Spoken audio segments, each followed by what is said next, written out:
C'est aux frontières du pays, au Maroc et en Tunisie, que s'est constituée l'armée des frontières. Contrairement à l'armée des maquis, celle-ci n'était pas engagée dans des opérations de guerre.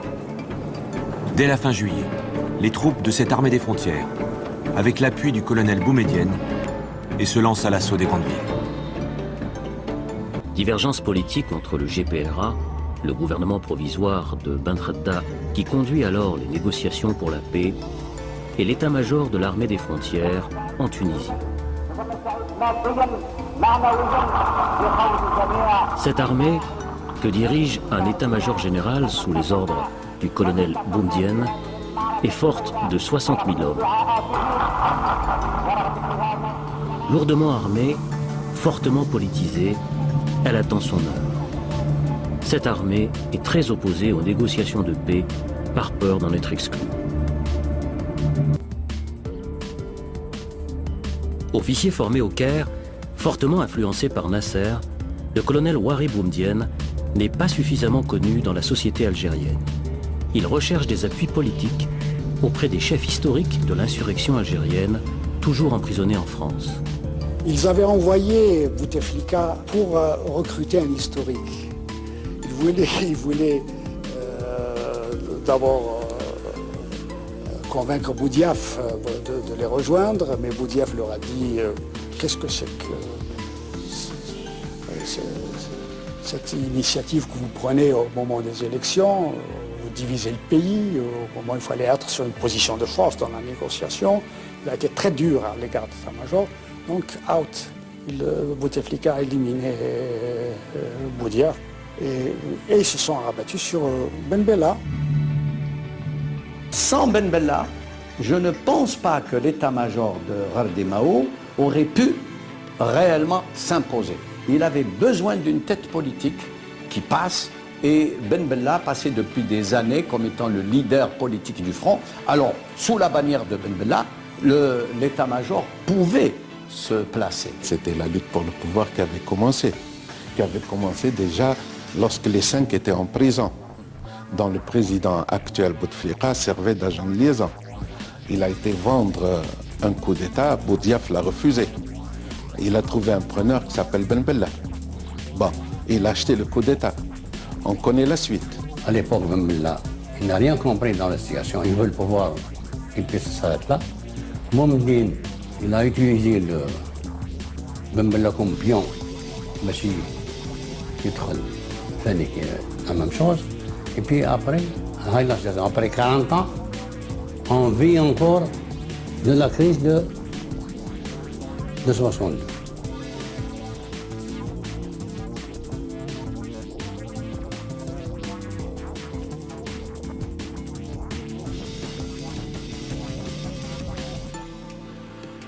والعقيد بومدين وزيرا للدفاع ونائبا لمجلس الوزراء. En plus de la défense territoriale, notre armée aura une mission à accomplir, c'est-à-dire la participation effective à la construction de notre pays. L'Algérie, à cette époque-là, à ce moment précis, avait besoin d'une équipe d'hommes qui connaissent la réalité, qui n'a pas été déphasée, donc n'a pas été éloignée du terrain du combat, qui ait connu une certaine continuité dans l'action. Une équipe qui était en mesure de dire non et d'imposer certaines mesures de redressement.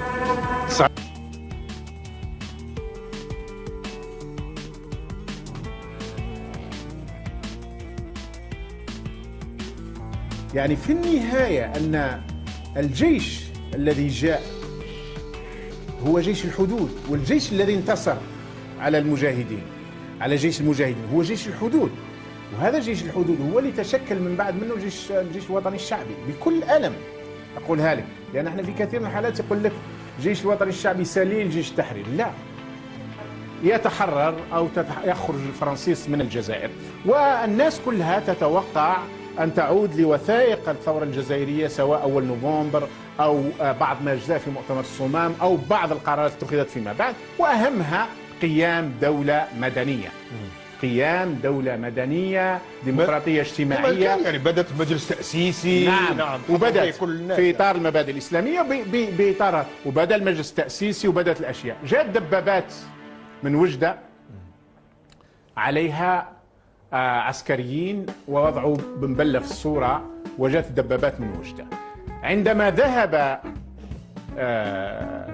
محمد السعيد رحمه الله، وكان أحد أعظم الثوار والمجاهدين يومها، يواجه يوسف بن خدة، يقول له نواجه هؤلاء. قال له كيف لي بأن أواجه جيش تدعمه فرنسا ومصر والمغرب، يدعمه الحسن الثاني وعبد الناصر وديغول. هذه الدول المؤثرة آنذاك في الأحداث الجزائرية اجتمعوا على الدفع بالعسكر. لماذا كانوا يريدون الدفع بالعسكر وبمجموعة وجدة بالذات؟ لأنهم يعرفون أنهم سيؤدون إلى تخريب البلاد. بومدين، ومنها تم اتخاذ القرار بالدخول إلى العاصمة بالقوة صيف 1962، وفي فندقها المرصع باسم كردادة.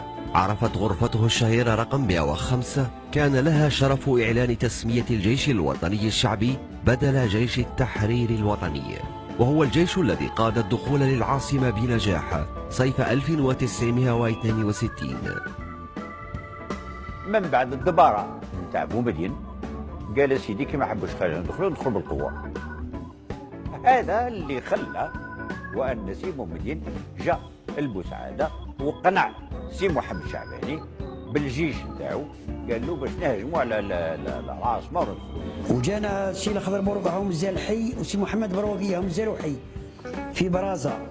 قالوا له شوف، هو محمد بروقيه كوموندور تاع، قالوا له تعيا تندم سي محمد وراك تشوف النتائج. اكيد تحطمونا، ولكن والله غير هذول يذبحوا.